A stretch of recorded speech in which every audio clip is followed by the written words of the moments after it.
तो ये इमेज किस चीज का है? कोविड-19। इसके ऊपर जो रेड सिंबल दिख रहा है, थोड़ा अलग हिसाब से लेके चलते हैं, क्योंकि ऑलरेडी आपका पढ़ा हुआ है, ताकि आपको कुछ अलग हिसाब से भी नॉलेज मिल सके। तो ये ऊपर की जो चीजें हैं, ये आपको क्या दिख रही है? तो आप लोग इसका नाम भूल गए हैं। ये प्रोटीन तो है, इसका नाम हमने बताया था स्पाइक प्रोटीन, और मेन खेला इसी का है। मेन खेला इसी का है, यही है जो हमारे बॉडी में जाके पूरा युद्ध छेड़ देता है। इस युद्ध की कहानी कुछ मैंने इस प्रकार से बताई थी। यहां देखो, स्पाइक प्रोटीन ऑलरेडी यहां पर लिखा गया है, और ये जो स्पाइक प्रोटीन है डैमेज किसको करता है? तो लंग्स को करता है।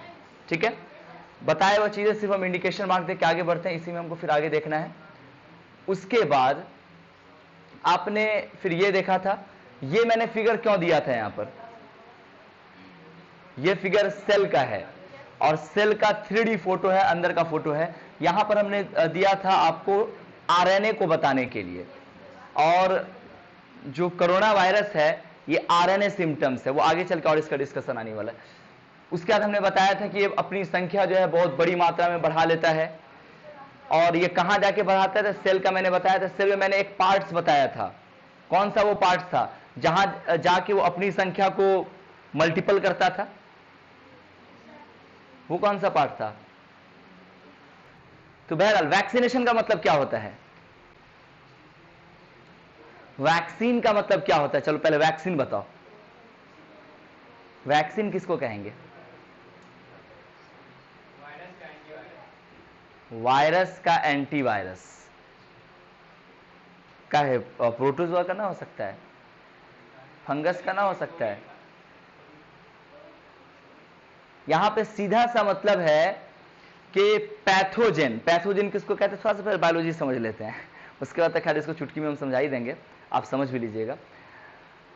पैथोजेन किसको कहते हैं? पैथोजेन कहते हैं आउटर जो हमारा जो नुकसान पहुंचाने वाली चीजें हैं, जैसे कि भाई ने बताया वायरसेस हैं, प्रोटोजोआ है, फंगी है, एब्सेट्रा, जो भी आउटर चीजें हैं जो हमारे बॉडी में इन्वेडर्स के रूप में आता है और हमें नुकसान पहुंचाता है। तो बाहरी पैथोजन को हमारे बॉडी में आने से रोकने के लिए जो सेना होती है वो वैक्सीन होता है। अब वैक्सीन लेने का जो प्रोसेस है उसे हम वैक्सीनेशन कहते हैं। बात समझ में आ रहा है? तो लगभग उन्होंने सही कहा है। उन्होंने क्या कहा कि वायरस, क्या बोला भाई? वायरस का एंटीवायरस, यानी किसी वायरस का एंटीवायरस। एंटी का मतलब दुश्मन, यानी उसका दुश्मन। सही बात है। हमारे बॉडी में कुछ बाहर से कोई बीमारी घुसा, ठीक है ना, उस बीमारी को हम क्या करते हैं? किल करते हैं। दो ही तरह से करते हैं, या तो मेडिसिन लेंगे, अगर मेडिसिन से हो गया तो ठीक है, लेकिन अगर मेडिसिन से ठीक होने वाला नहीं, खतरनाक बीमारी कुछ पकड़ लिया, जैसे कि कोरोना वाला, भगवान ना करे, अल्लाह ना करे, तो ऐसे केसेस में क्या करते हैं कि वैक्सीन का सहारा लेता है। वैक्सीन क्या कैसे दिया जाता है? सुइयां भोग के सीधे अंदर। बात समझ में आ रहा है ना? तो हमारे किसी भी बीमारी के विरोधाभास के रूप में, यानी उसके अगेंस्ट जो हम सेना को डायरेक्ट बॉडी में लेते हैं, सेना ही उसको हम कहेंगे, क्योंकि वो एक तरह से पूरा युद्ध ही छिड़ता है, बायोलॉजिकल युद्ध होता है।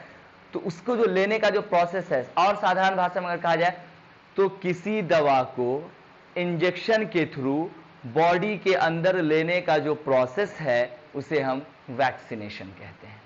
आप कहोगे कि सर इंजेक्शन हो तो कोई सा भी लेते हैं, क्या वह वैक्सीन है?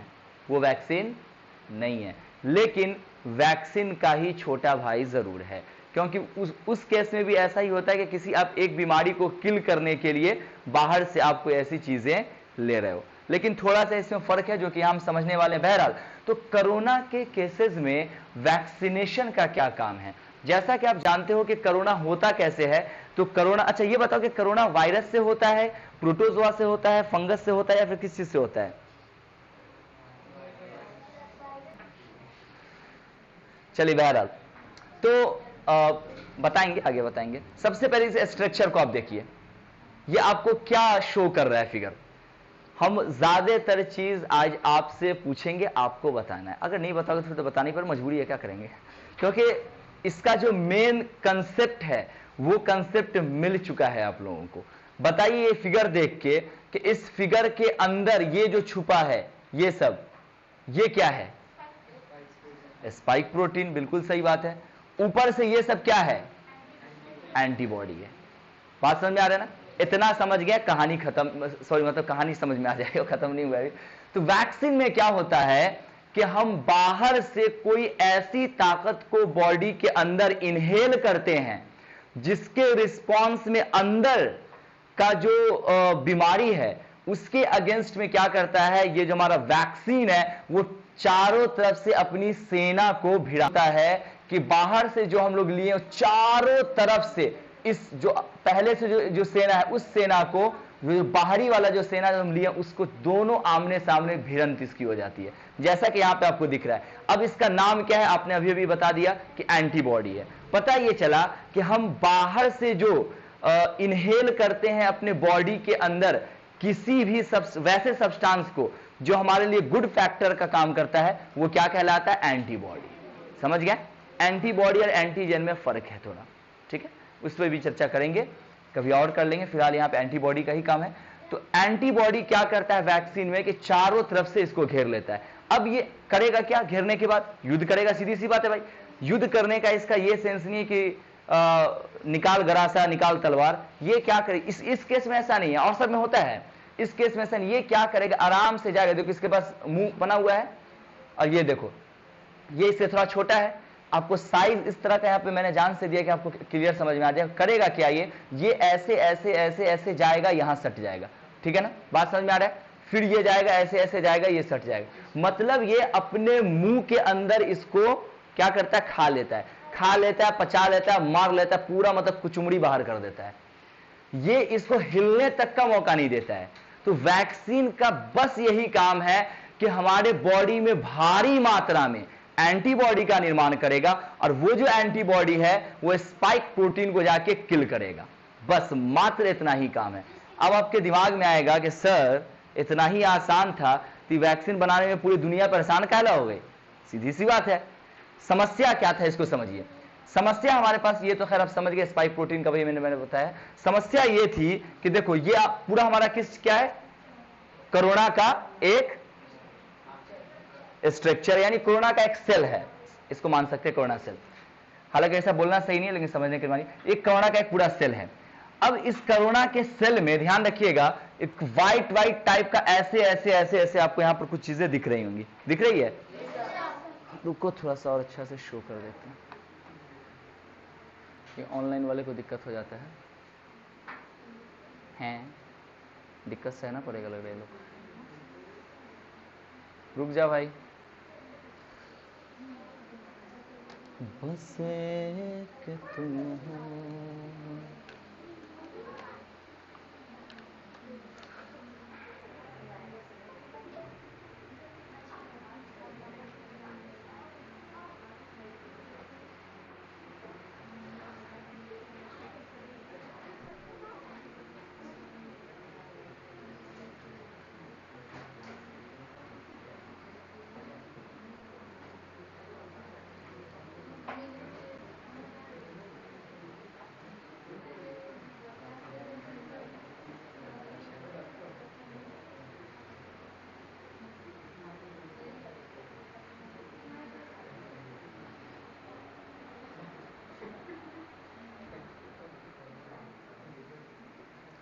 चलिए थोड़ा ध्यान दीजिए, यहां पे मैं बात कर रहा था इस चीज का। देखो ये जो है ये स्ट्रक्चर कुछ इस प्रकार से है। ये क्या है बेटा? ये समझ गए? अभी आंसर आपको मिल जाएगा कि आखिर क्यों हमारे साइंटिस्ट को इतना वक्त लगा कोरोना का इलाज ढूंढ पाने में। ये क्या है बताइए? ये है बेटा आरएनए। अगर डीएनए रहता तो डबल स्टैंडर्ड रहता, सीधी सी बात है। सिंगल अगर डीएनए रहता तो इसके ऊपर एक और कोट हम देते, ये पहचान है उसकी। ये है आरएनए। अब हमको मेरे जो मतलब जो पूरी दुनिया के जो साइंटिस्ट हैं उनको यही प्रॉब्लम आ रही थी कि भाई इसका जो जेनेटिक मटेरियल है वो क्या है, क्योंकि जब देखिए किसी भी चीज का जब आप इलाज अगर खोजते हैं तो आपको जेनेटिक मटेरियल की जानकारी होनी चाहिए। अगर जेनेटिक मटेरियल की जानकारी नहीं है तो तुरंत तुरंत वो अपना शेप चेंज कर लेगा, कुछ भी कर लेगा। जेनेटिक मटेरियल किसको कहते हैं हमको तो लग रहा है ये भी समझ में नहीं आ रहा है। आप शायद कैसे पढ़ाएंगे आप लोगों को जेनेटिक मटेरियल क्या है भाई? क्योंकि क्लास में इतनी शांति है तो थोड़ा सा गड़बड़ लग रहा है कुछ। जेनेटिक मटेरियल किसको कहेंगे? अरे जो इंसान जो गुण लेके पैदा होता है ना अम्मा अब्बा का, वो उसका जेनेटिक मटेरियल होता है, समझे? तो कोरोना वायरस का ध्यान रखिए, कोरोना वायरस का जो जेनेटिक मटेरियल है वो क्या है? आरएनए है। ये हमको नहीं पता था। सबसे ज्यादा वक्त जो लगा हमें ये, तो अब इसको कैसे पता करेगा? अब इसको जाएगा इस पे इलाज करने के लिए, कुछ करने के लिए, एक्सपेरिमेंट करने के लिए, कहीं खुद ही कोरोना हो गया तो डर था ना। अब इसको चीर फाड़ करके माइक्रोस्कोप में देखना कितना टफ काम था। बहरहाल ये खोजने में समय लगा, जिसकी वजह से वैक्सीन बनाने में भी हमें टाइम लगा। अब बात करते हैं कि वैक्सीन को बनाया कैसे गया। इतना तो समझ गया कि भाई वैक्सीन काम कैसे करता है, क्यों टाइम लगा, वैक्सीन बनता कैसे, अब ये जान लेते हैं। देखिए हुआ ये कि जो हमारे जो डॉक्टर्स हैं वो बड़े स्मार्ट होते हैं, क्योंकि डॉक्टर सिर्फ डॉक्टर नहीं होते ना, वो इस लेवल के जो डॉक्टर होते हैं वो अपने आप में पूरा साइंटिस्ट होते हैं। तो इन्होंने सोचा, देखो आपको मैं एक चीज याद दिलाना चाहता हूं बेटा, थोड़ा सा याद करो कि सबसे पहला जो एंटीबॉडी बना था वो किसने बनाया था? सबसे पहला एंटीबॉडी जो बना था उसका नाम क्या है? हे बाबा, साइंटिस्ट का भी नाम याद नहीं है, एकदम चपाट हैं आप लोग क्या? ये भी हमको कमेंट में शेयर कीजिएगा। उसकी कहानी हम बता देते हैं, शायद आप लोग को याद आ जाए। अभी हम डॉट डॉट नाम रखते हैं, पी से उसका नाम है। चलिए मैं आपको एक हिंट दे देता हूं, मतलब उस वैक्सीन का, या फिर उस वैक्सीन ही कहेंगे उसको, और साइंटिस्ट का नाम अभी पूरा ही कोड रखते हैं, देखते हैं कि आप लोग पकड़ते हैं कि नहीं। इसमें हुआ ये था कि उन्होंने, हाँ या चुप रहना, तो वहां से भाग लेना, बाहर भाग लेना। चल साइड में चल, और साइड चल। कौन है रे? कोरोना हो गया कभी? पढ़ाते पढ़ाते बोलते मासूस पहन के आओ। हाँ जी, जल्दी देख लो, लाइट चली गई, कब सिस्टम बंद हो जाए गारंटी नहीं है। तो उन्होंने क्या किया था कि एक छोटे बच्चे को, जैसे है ना शुष्कम शुष्कम, इस छोटे बच्चे को उन्होंने लिया और उसके अंदर से पहले कुछ नहीं किया, पहले एक तो बीमार आदमी का वायरस को निकाला, ठीक है।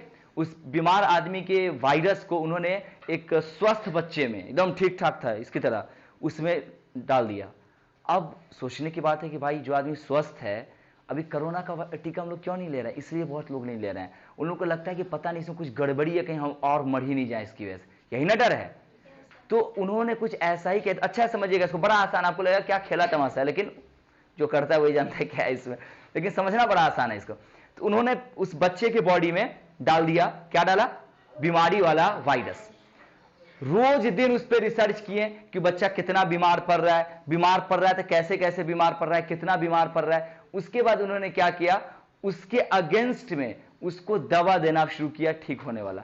पहले छोटा, पैर ज्यादा लंबा हो गया आपका, हाँ क्यों लेके आए उसको? पागल हो गए? कहां है इसकी बहन, कहां है? पट, बोले थे लाने के लिए बच्चों को, वहां कुर्सी पे जाके बैठ। एक कुर्सी इसको निकाल के दे दे, क्या कुर्सी पे आ गया? बकलोल कहीं का बच्चा तो को संभालना बहुत मुश्किल है यार। हर क्लास में अगर बच्चा पहुंच जाएगा तो फिर पढ़ाई हो जाएगी। फिर बैठ वहीं, क्या बोल रहे थे यार? तो अब उनके सीधी सी बात है कि जब आपको कोई बीमारी होता है तो दवा लेते हो तो धीरे धीरे आपका तबीयत ठीक होता है। अब क्या हुआ, जब धीरे धीरे मैं शॉर्ट में बता रहा हूं, इतनी भी छोटी सी कहानी नहीं है, धीरे धीरे क्या हुआ कि उसमें रिकवरी होना बच्चे में शुरू की, धीरे धीरे उन्होंने दवा देना शुरू किया। अब जब लास्ट में पूरा ठीक हो गया तो क्या किया कि अब उस बच्चे के वायरस को निकाल लिया उन्होंने इंजेक्शन से। समझ में आ रही है बात? अब वो जो वायरस निकला, उसी वायरस को सबसे पहला माना गया, उस वायरस का जो बॉडी था, जो स्ट्रक्चर था, जो केमिकल फॉर्मेशन था, उसको सबसे पहला दुनिया का वैक्सीन माना गया था। कहानी तो लगभग समझ गया ना? अभी भी नहीं समझ में आई कौन थे? अब इस कहानी के एस्पेक्ट में मैं आपको क्या बताना चाह रहा हूं, समझिएगा। अभी अभी क्या हुआ देखिए, इंडिया है जुगाड़ू लाल, हमारा जो देश है ये पूरा पूरा जुगाड़ टेक्नोलॉजी पे, मतलब मेडिकल भी जुगाड़ टेक्नोलॉजी पे टिका हुआ है। बहरहाल लेकिन कभी कभी जुगाड़ टेक्नोलॉजी काम भी कर जाता है, जैसे कि इस पर काम भी कर गया। हुआ क्या कि जो हमारे साइंटिस्ट हैं इन्होंने क्या किया कि ये जो था हमारा इसका आरएनए, इस आरएनए को इन्होंने इंजेक्शन से खींच लिया, ठीक है। उसके बाद लैब में लाके उसका कुचुमड़ी बाहर कर दिया, केमिकल डाल डाल के खूब कमजोर बना दिया, ठीक है। अब जब एकदम कमजोरा बन गया, लेंगड़ा लुल्ला गुंगा सब हो गया, उसके बाद उसको किसी आदमी के बॉडी में डाल दिया। एक्सपेरिमेंट बता रहे हैं अभी, एक्सपेरिमेंट जैसे इसका आविष्कार हुआ। उसके बाद उन्होंने दिन प्रतिदिन देखा कि उसमें क्या चेंजेस आ रहा है। तो चेंजेस क्या आएगा आप खुद समझो ना। कमजोरा को डाला और अंदर का जो कोरोना का जो वायरस जो ओरिजिनल जिसको गया हुआ था, उस कोरोना के वायरस को लगा कि अब ये मेरा आ गया अपना मतलब कोई कमांडर आ गया। और हमारे बॉडी का जो नेचुरल एंटीबॉडी है इसको लगा कि ओरिजिनल वाला कोरोना आ गया है, क्योंकि वही कोरोना है, इसको खाली लिंगा लुल्ला बना के जो है एकदम थूर थार के कूच के जो है बॉडी में डाल दिया गया। अब जो हमारा जो नेचुरल एंटीबॉडी है उसको लगा कि यार ये तो कोरोना वायरस। अब क्या हुआ, उसके अगेंस्ट में ये खूब सेना तैयार बनाना शुरू कर दिया। पहले भी बना रहा था सेना। हमारी जो बॉडी है, ह्यूमन बॉडी, भगवान ने ऐसा इसमें संरचना कर रखा है कि कोई भी बीमारी आता है तो बड़े पैमाने पर एंटीबॉडी खुद बना, नेचुरल एंटीबॉडी जिसको कहते हैं, आप लोग पढ़े होइएगा कि आर्टिफिशियल और नेचुरल एंटीबॉडी दो तरह का होता है। तो प्राकृतिक एंटीबॉडी बनना शुरू होता है हर केस में। लेकिन कोरोना के केस में वही होता था पहले, जब ये नहीं डाला गया। लेकिन कोरोना इतना ताकतवर था कि वो हमारे सारे एंटीबॉडी का भुजिया बनाया जाता था, भुजिया बना के चाट भी जाता था। पता नहीं शौचालय उचालय जाता होता भी था कि नहीं। तो बहरहाल अब इस केस में क्या हुआ कि इसको एकदम कमजोर बना देगा। अब हमारा बॉडी तो वैसी लुल, वो फिर समझा कि ओरिजिनल वाला कोरोना, एकदम अच्छा समझेगा इस पॉइंट को, वो समझा कि ओरिजिनल वाला मेरे पास क्या आया है, कोरोना वायरस। अब उतनी ही, एक तो पहले भी लड़ चुका है। जब आदमी एक सेना जब एक बार लड़ लेते हैं तो उसको पता हो जाता है कि अगर हारे हैं तो क्यों हारे हैं। अब ये दुगुनी ताकत के साथ एंटीबॉडी बनाना शुरू कर दिया। अरे बेचारा तो पहले से कूचा हुआ है, ये तो अंदर अंदर सोच रहा होगा कि हमारे दम है, ये नल्ले लुलवा गए। अब इतनी भारी संख्या में एंटीबॉडी बनाता है कि ये पूरी तरह से चारों तरफ से इस तरह से घेर लेता है। अब क्या हुआ, जो कोरोना का जो वायरस अगर हमारे बॉडी में आया तो पहले से सेना हमारी ट्रेंड है, मार के कुचुमड़ी बाहर कर देता है। बस यही पैटर्न हुआ है कोरोना के वायरस या फिर वैक्सीन के निर्माण में। बात समझ में आई? आगे बढ़ते हैं। देखिए उसके बाद इन्होंने किया क्या था वो तो आपको हम बताएं कि आरएनए के सिंबल को निकाला। अब आरएनए क्या है, आरएनए कहते हैं, कहानी खत्म है लेकिन थोड़ा सा इसका डिस्क्रिप्शन दे देते हैं। Ribonucleic acid, RNA. आरएनए है क्या, तो डीएनए में तो कुछ डबल धागा है, इसको हेलिक्स कहते हैं। तो मेरा थोड़ा आदत है साधारण भाषा में समझाने का। ये जो आपको डबल स्ट्रैंड जो दिख रहा है ना, इसको हेलिक्स कहते हैं। ऐसे आप धागा रस्सी जो समझना है समझ लो। तो इसमें से एक ठो को नोच के निकाल लीजिए, बन जाएगा आरएनए, कोई ज्यादा फर्क है नहीं। तो इन्होंने ऐसा ही किया कि आरएनए को निकाला और हमारे बॉडी में इंजेक्शन के सहारे दे दिया गया, वो जाके हमारे डीएनए से मिल गया। और डीएनए हमारा क्या, जेनेटिक मटेरियल है। हमारा जेनेटिक मटेरियल हुआ है स्ट्रांग, और उसके बाद सेना बड़ी पैमाने पर बनी, और उसके बाद युद्ध करने के लायक हमारी जो एंटीबॉडी है वो हो गई। बात समझ में आया? यही आरएनए जाके इसको पूरी तरह से एक्टिव करेंगे। आरएनए से डीएनए बनना बड़ा आसान है, एक है दूसरा का निर्माण हो जाएगा, बन जाएगा। क्योंकि ये है राइबोन्यूक्लिक एसिड है, ये डीएनए डीऑक्सी राइबोन्यूक्लिक एसिड। बात तो बराबर ही है। एक में ऑक्सीजन एक में ऑक्सीजन नहीं है, बस इतना ही, बाकी सब कुछ वही है। राइबोस शुगर है, राइबोन्यूक्लिक है, न्यूक्लियस में पाया जाता है, सब कुछ सेम है। मैंने आपको बताया था कि ह्यूमन बॉडी किससे बना हुआ है, सेल से। सेल का मिडिल पार्ट कौन होता है, न्यूक्लियस। न्यूक्लियस का मिडिल पार्ट कौन होता है, न्यूक्लियोलस। न्यूक्लियोलस में क्या पाया जाता है, जेनेटिक मटेरियल। जेनेटिक मटेरियल में क्या पाया जाता है, डीएनए। डीएनए में क्या पाया जाता है, आरएनए। तो आसान है ना, अगर ये मिला तो ये बन जाएगा, अगर ये मिला तो ये बन जाएगा। इसके सहारे वैक्सीन बन के निर्माण हो जाता है। और कुछ इस तरह से जो हमारा जो वैक्सीन है वो इसको ट्रैप करता है, यानी कि इसके जरिए जो बनता है, और इसके स्पाइक प्रोटीन को बिल्कुल अपने में एक गिरफ्त में ले लेता है। और इसको फिर हम लोग किस में रखते हैं, एक इंजेक्शन में लेते हैं और बॉडी में भुकवा लेते हैं। जैसे कि देख लो, नरेंद्र मोदी साहब को बहुत जल्दी था उस टाइम में, इस साल अच्छा किए हैं, प्रधानमंत्री हैं माशाल्लाह। तो है तुम क्या मुस्कुरा रहे, तो एक बात हो, तो वाह प्रधानमंत्री जी मुस्कुरा रहे हैं रे। ओ तो बहरहाल वैक्सीन इन्होंने लिया है, बहुत अच्छा काम किया, नो डाउट। एक देश को एक संदेश मिला है कि भाई वैक्सीन लेनी चाहिए और वैक्सीन लेने में कोई नुकसान नहीं है। इसीलिए मैंने भी सोचा कि चलो हम भी लगवा ही लेते हैं। तो हमने भी वैक्सीन लगवा लिया है। लग तो ऐसा ही रहा है।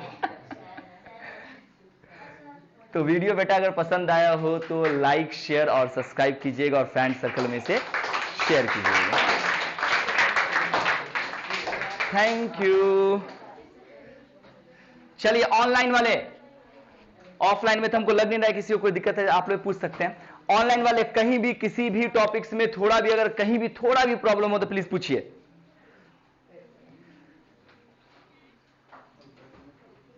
उमैमा नाज, आपको कोई दिक्कत बेटा?